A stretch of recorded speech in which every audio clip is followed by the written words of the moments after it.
எல்லோருக்கும் வணக்கம். இந்த வீடியோவில் நம்ம சிவராத்திரி பற்றின விஷயங்கள் தான் பார்க்க போகிறோம். சிவராத்திரி எப்படி பூஜை செய்கிறது, என்ன பண்ணணும், என்ன பண்ணக்கூடாது, சிவராத்திரி தோன்றிய வரலாறு, முக்கியமான மந்திரங்கள், என்ன பண்ணணும் கோயிலில் போய், இந்த மாதிரி விஷயங்கள் தான் நம்ம இந்த வீடியோவில் பார்க்க போகிறோம். 2021 சிவராத்திரி பார்த்திங்கன்னா மார்ச் மாதம் 11ஆம் தேதி வியாழக்கிழமை வருது. இந்த சிவராத்திரி எப்படிலாம் விசேஷமாக நம்ம பூஜை செய்யலான்னு பார்க்கலாம். பிரம்மா, விஷ்ணு, முருகன்லேருந்து எல்லா தேவர்களும் சிவராத்திரி விரதத்தை கடைப்பிடிச்சு அவங்கவுங்க வேண்டிய வரங்களை பெற்று சந்தோஷமாக வாழ்ந்தாங்க. சிவராத்திரி பற்றி சொல்லணும்னா நிறையா சொல்லிக்கிட்டே போகலாம். சிவபெருமான வழிபட்டு சிறப்பான பலன்களை பெற உதவும் ஒரு ராத்திரி தான் நம்ம சிவராத்திரின்னு சொல்கிறோம். சிவம் அப்படின்னா அதுக்கு அர்த்தம் என்னன்னா இன்பம், மங்களம், நன்மை அப்படின்னு அர்த்தம். மங்களம் தரும் இரவு, நன்மை தரும் இரவு, இன்பங்களை அளிக்கும் இரவு, இதுக்கு தான் சிவராத்திரி அப்படின்றதுக்கு அர்த்தம். மாத சிவராத்திரி, யோக சிவராத்திரி, பச்சை சிவராத்திரி, நித்திய சிவராத்திரின்னு நிறையா சிவராத்திரி இருந்தாலும் மாசி மாதத்தில் தேய்பிறை சதுர்த்தசியில் வர்ற இந்த சிவராத்திரியை மகா சிவராத்திரின்னு நம்ம ரொம்ப விசேஷமாக கொண்டாடுறோம். ராத்திரியெல்லாம் கண் விழித்து நம்ம இந்த சிவராத்திரியை கொண்டாடுறோம். இந்த சிவராத்திரி விரதம் இருக்கிறதால என்னென்ன பலன் கிடைக்கும்னா, நம்ம அஸ்வமேத யாகம் செய்த பலன் கிடைக்கும், நம்ம செய்த பாவங்கள் எல்லாமே அழியும், முக்தியும் கிடைக்கிறதுக்கு வழிவகுக்கும். எந்த ஒரு காரியத்தை நினச்சி இந்த சிவராத்திரி விரதம் இருக்கிறோமோ அந்த காரியம் கண்டிப்பாக நிறைவேறும். இந்த சிவராத்திரி விரதம் இருந்து தான் பிரம்மா சரஸ்வதியை பெற்றாங்க. அதுபோக இந்த உலக உயிர்களை படைக்கும் அந்த தலைமை பதவியும் பெற்றாங்க. விஷ்ணு பகவானும் சக்ராயுதமும் லக்ஷ்மி தேவியையும் இந்த விரதம் மேற்கொண்டு தான் அவங்களும் அடைஞ்சாங்க. இவ்வளவு மகிமை வாய்ந்த இந்த சிவராத்திரி விரதத்தை நம்மளும் முறைப்படி கடைப்பிடிச்சா நம்மளுக்கு என்ன வரங்கள் காரியங்கள் நடக்கணுமோ அது கண்டிப்பாக நடக்கும். இப்போ எப்படி விரதம் இருக்கலாம்னு பார்க்கலாம். பூஜை எப்படி செய்கிறதுன்னு பார்க்குறதுக்கு முன்னாடி இந்த சிவராத்திரி விரதம் எப்படி தோன்றுச்சு அப்படின்னு பார்க்கலாம்.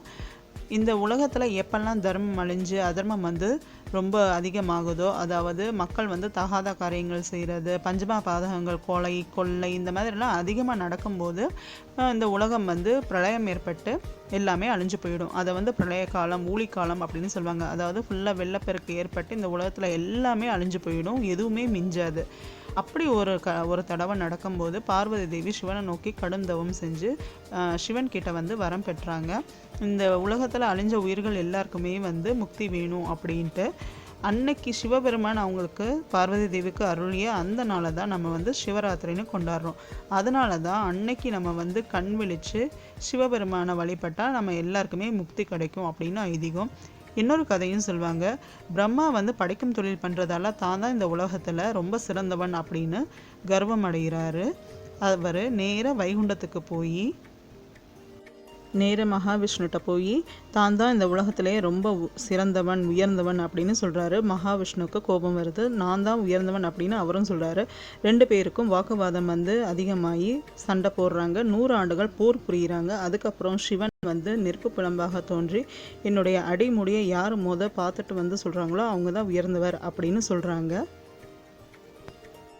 விஷ்ணுவுக்கும் பிரம்மாவுக்கும் நெருப்பு பிளம்பாக காட்சி தந்த அந்த நாளை தான் நம்ம சிவராத்திரியாக கொண்டாடுறோம். இப்போ பூஜை எப்படி இருக்கிறதுன்னு பார்க்கலாம். முறைப்படி பூஜை எப்படி செய்கிறாங்க சிவராத்திரி பூஜைனா, சிவராத்திரிக்கு மொதல் நாள் திரையோதசி திதியிலேயே பூஜையை விரதத்தை ஆரம்பிச்சிடுறாங்க. அன்னைக்கு ஒரு பொழுது மட்டும் சாப்பிட்டு மறுநாள் சிவராத்திரிக்கு ஃபுல்லாக சாப்பிடாமல் விரதம் இருந்து ராத்திரி தூங்காமல் மறுநாள் கோயிலுக்கு போய் சாமி கும்பிட்டு தான தர்மங்கள் செய்து விரதத்தை முடிக்கிறது தான் ஒரு முறை. சிவராத்திரி பூஜையை வீட்டிலையே செய்ய நினைக்கிறவங்க அதிகாலையில் பிரம்ம முகூர்த்தத்தில் எந்திரிச்சு நீராடி நல்ல தூய உடைகளை நம்ம அணிஞ்சிட்டு பகல் முழுவதும் ஜெபம், தியானம், பாராயணம், 5 எழுத்து மந்திரம், ஓம் நம சிவாய அதை சொல்லிகிட்டே இருக்கலாம். மாலையில் நம்ம ஒரு மணப்பலகையை சுத்தமான இடத்துல, அதாவது பூஜை ரூமில் இல்லைன்னா ஒரு தூய்மையான ஒரு இடத்துல மணப்பலகையை வச்சு அங்கே சிவன் பார்வதி ஃபோட்டோ இல்லைன்னா லிங்கம் இருந்தால் அதை பிரதிஷ்டை பண்ணி நல்லா அலங்காரம் பண்ணி அந்த 4 ஜாமமும் பூஜை செய்யணும். இந்த மாதிரி ராத்திரி 4 ஜாமமும் பூஜை செஞ்சு கண்டிப்பாக கண் விழித்து பூஜை செய்யணும். அதிகாலையில் 3 மணிக்கு வில்வ இலை மலர்களால் தீபாராதனை காட்டி நம்ம குடும்பத்தோடு பூஜை செய்யலாம். அந்த இடைப்பட்ட நேரத்தில் நமசிவாயன்ற மந்திரத்தை நம்ம எப்பயுமே ஓதிட்டே இருக்கலாம். சினிமா, டிவி, ஃபோன் இதெல்லாம் பார்க்கவே கூடாது. இந்த மாதிரி பூஜை நம்ம வீட்டிலையே சிம்பிளாகவும் பண்ணலாம். நம்மளால் முடிஞ்ச நெய்வேத்தியம் படைச்சு சிவராத்திரி தினத்தில் இரவில் சிவபெருமானை வேண்டி 4 ஜாம பூஜைகள் வந்து நடத்தப்படுது. மாலை 6:30 மணி முதல் ஜாமம், இரவு 9:30 மணி 2ஆம் ஜாமம், 3வது ஜாமம் பார்த்திங்கன்னா நள்ளிரவு 12:30 மணி, 4வது ஜாமம் வந்து 3 மணி. இந்த மாதிரி 4 ஜாமத்துலேயும் சிவலிங்கத்துக்கு அபிஷேகம் செய்து வழிபடுவது அனைத்து காரியங்களிலும் நம்மளுக்கு வந்து நன்மை பயக்கும். முதல் காலத்தில் சிவனுக்கு பிரம்மா வந்து பூஜை செய்வதாக ஐதீகம் இருக்குது. இந்த காலத்தில் விரதம் இருந்து பூஜிப்பதால் பிறவியிலிருந்து விடுபட்ட நற்பலன்கள் நம்ம வந்து அடையலாம். 2ஆம் ஜாமத்தில் மகாவிஷ்ணு வந்து பூஜை செய்கிறாரு. இந்த காலத்தில் விரதம் இருந்து பூஜிப்பதால் நம்மளுக்கு வந்து தனதானிய சம்பத்துக்கள் வந்து நம்மளுக்கு அதிகமாக சேரும். 3ஆம் ஜாம பூஜை வந்து பார்த்திங்கன்னா சக்தியின் வடிவாக உள்ள அம்பாள் வந்து செய்கிறதா ஐதீகம். இதை தான் லிங்கோத்பவ காலம்னு சொல்கிறோம். இந்த அடிமுடி காண வேண்டிய பிரம்மா அன்னப்பறவையில் மேலேயும் மகாவிஷ்ணு வந்து வராக ரூபம் கொண்டு பாதாள லோகத்தை நோக்கி சென்று பார்க்குறாங்க. இது வந்து தேவ சிறப்புடைய காலம்னு சொல்லுவாங்க. இந்த காலத்தில் விரதம் இருந்து பூஜிப்பதால் எந்தவித தீய சக்தியும் நம்மை அண்டாமல் இருக்க சக்தியின் அருள் வந்து நமக்கு கிடைக்கும். 4ஆம் ஜாமம் 3 மணிக்கு வந்து 30 கோடி தேவர்களும் முனிவர்களும் ரிஷிகளும் பூத கணங்களும் மனிதர்களும் அனைத்து ஜீவராசிகளும் 4வது காலத்தில் சிவபெருமானை பூஜிப்பதாக ஐதீகம். அப்போது விரதம் இருந்து நம்ம சிவனை வழிபடும் போது நம்ம என்ன நினைக்கிறோமோ அந்த காரியம் வந்து வெற்றிகரமாக நிறைவேறும். இல்லறம் ரொம்ப சந்தோஷமாக இருக்கும். பதவி உயர்வு வேணும்னு நினைக்கிறவங்க அந்த காலத்தில் நீங்கள் விரதம் இருந்து சிவனை வழிபடலாம். இப்போ கோயிலில் வந்து ஒவ்வொரு ஜாமத்துக்கும் என்ன நெய்வேத்தியம் பண்ணுவாங்க, எப்படி பூஜை பண்ணுவாங்கன்னு பார்க்கலாம். முதல் ஜாமத்தில் கோயிலில் 6:30 மணிக்கு பார்த்தீங்கன்னா பஞ்சகவ்யம்னு சொல்கிற பால், தயிர், நெய், கோமியம், கோஜலம் இவற்றால் அபிஷேகம் செய்து வில்வ மாலை சாத்தி தாமரைப்பூ கொண்டு அர்ச்சனை செய்து பயத்தம்பருப்பு கலந்த பொங்கலை வந்து இறைவனுக்கு நெய்வேத்தியம் செய்து ரிக்வேதம் வந்து ஓதுவாங்க. 2வது ஜாமத்தில் பார்த்தீங்கன்னா பஞ்சாமிர்தமும் கொண்டு அபிஷேகம் செய்து பிறகு சந்தனம் தாமரைப்பூ சாத்தி துளசியால் அர்ச்சித்து பாயாசம் வந்து நெய்வேத்தியம் செய்து யஜுர்வேதம் வந்து ஓதுவாங்க. 3ஆம் ஜாமத்தில் பார்த்தீங்கன்னா இறைவனுக்கு தேன் அபிஷேகம் செய்து அரைத்த பச்சை கற்பூரத்துடன் ஜாதி முல்லை பூவை சாத்தி வழிபட வேண்டும். 3 இலைகள் கொண்ட வில்வத்தால் அர்ச்சனை செய்து சுத்தமான அன்னத்தை படைச்சு சாம வேதம் வந்து ஓதுவாங்க. 4ஆம் ஜாமத்தில் சிவபெருமானுக்கு கரும்புச்சாறு அபிஷேகம் செய்து அரைத்த குங்குமப்பூவுடன் நந்தியாவட்டை பூவும் சாத்தி நீலோர் பல பூவால் அர்ச்சனை செய்து இறைவனுக்கு சுத்தமான அன்னத்தை நெய்வேத்தியம் படைச்சு அதர்வன வேதத்தை ஓதுவாங்க. இதெல்லாம் கோயிலில் பண்ணுவாங்க. நம்ம வீட்டில் சிம்பிளாக என்ன பண்ண முடியும்னு பார்த்தீங்கன்னா முதல் ஜாமத்தில் சுத்த அன்னம், காய்கறி ஆகியவற்றையும் வில்வ பழத்தையும் நிவேதனம் செய்யலாம். 2ஆம் ஜாமத்தில் லட்டு, பலாப்பழம் இந்த மாதிரி நெய்வேத்தியம் பண்ணலாம். 3ஆம் ஜாமத்தில் பார்த்தீங்கன்னா நெய் கலந்த பலகாரங்கள், பாயாசம், மாதுளை பழங்களை நிவேதனம் செய்யலாம். 4ஆம் ஜாமத்தில் கோதுமையால் செய்யப்பட்ட பலகாரம் ஏதாவது, அப்புறம் கிடைக்கிற பழங்கள் எதுவானாலும் நம்ம வந்து நிவேதனம் செய்யலாம். இப்படி தான் பண்ணணும்னு இல்லை, நம்மளுக்கு என்ன முடியுமோ நம்ம வீட்டில் என்ன இருக்கோ அதை வச்சு சிம்பிளாக வந்து நம்ம ஒவ்வொரு ஜாமத்துலேயும் இறைவனுக்கு பூஜை பண்ணி ஒவ்வொரு நெய்வேத்தியம் படைக்கலாம். பால், கற்கண்டு எது வேணாலும் வந்து நம்ம நெய்வேத்தியம் பண்ணலாம். சுத்தமான மனசோட தூய அன்போடு தான் நம்ம வந்து இதை பண்ணாலே போதும். ஒரு சிவராத்திரி அன்று வில்வ மரத்தடியில் சிவனும் பார்வதியும் உட்காந்து பேசிட்டு இருந்தபோது அந்த மரத்தடியில் இருந்த ஒரு குரங்கு தூங்காமல் கேட்டுக்கொண்டு இருந்துச்சு. அப்போ அதுக்கு தூக்கம் வராத அந்த குரங்கு என்ன பண்ணுச்சுன்னா வில்வ இலைகளை பறித்து சிவன் மேலும் பார்வதி மேலேயும் தூக்கி எறிஞ்சிட்டே இருந்தது. சிவராத்திரியில் 4 காலங்களிலையும் தூங்காமல் குரங்கு வீசிய வில்வ இலைகளை சிவபெருமான் வந்து ஏற்றுக்கொண்டார். அந்த குரங்கிற்கு மகா சிவராத்திரி விரதம் இருந்த பலனையும் கொடுத்தாரு. அடுத்த பிறவியில் அந்த குரங்கு முசுகுந்த சக்கரவர்த்தியாக பிறக்க அருள் புரிஞ்சார். அந்த குரங்கு தான் பெற்ற பாக்கியத்தை உலகம் அறியும் பொருட்டு முசுகுந்த மன்னனாக தான் வாழும் காலத்தில் குரங்கு முகத்துடன் பிறக்க வேண்டும் என வரம் கேட்டது. சிவனும் அப்படியே ஆகட்டும் என வரம் அருளினார். அதன்படியே சோழ மன்னர் முசுகுந்த சக்கரவர்த்தியாக குரங்கு முகத்துடனே பிறந்து மூவுலகத்திலையும் ஆட்சி செய்தார்.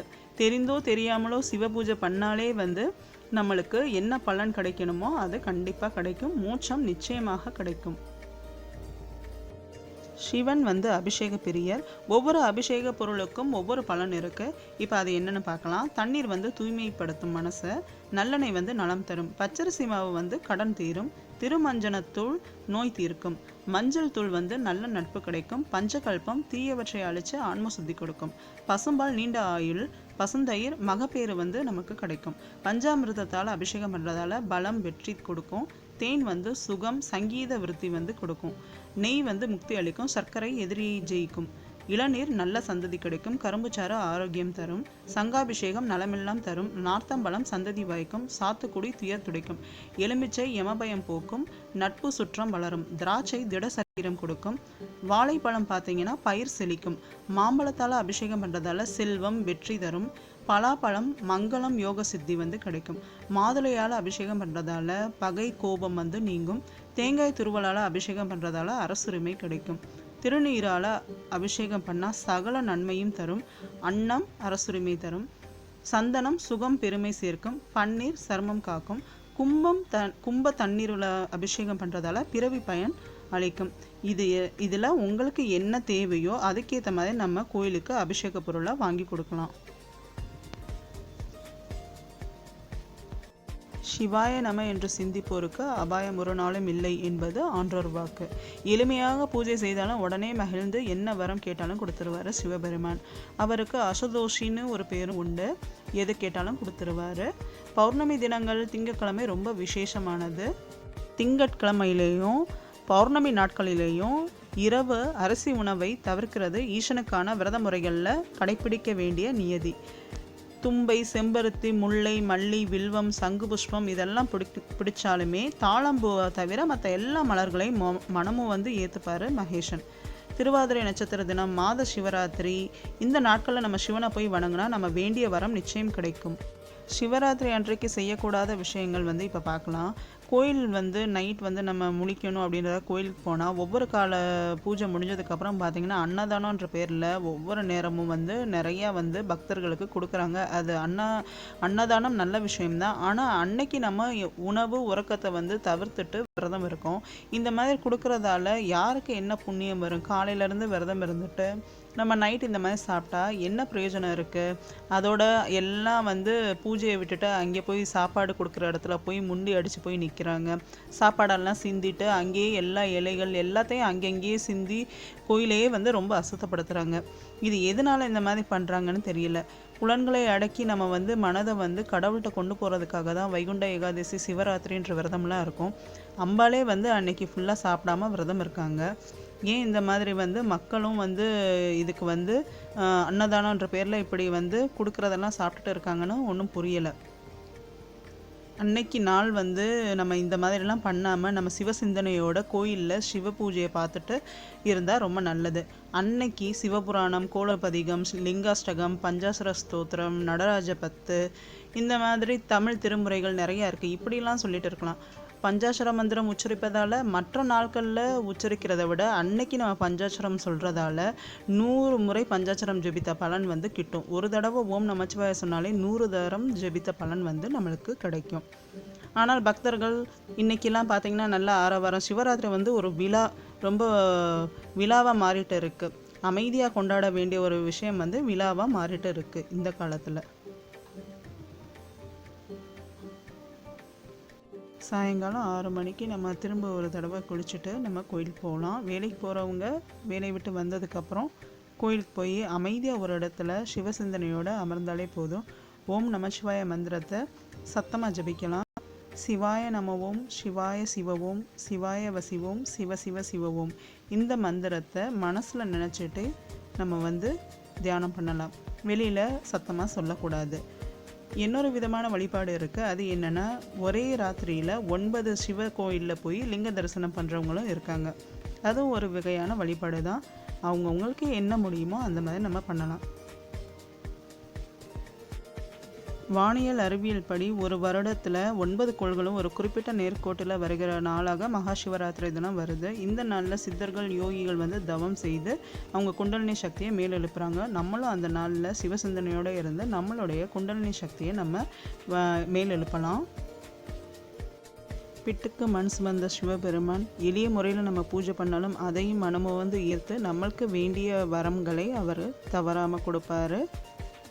உங்களால் எப்படி விரதம் இருக்க முடியுமோ விரதம் இருந்து சிவனோட அருளை பெறணும்னு நான் சிவனை வேண்டிக்கிறேன்.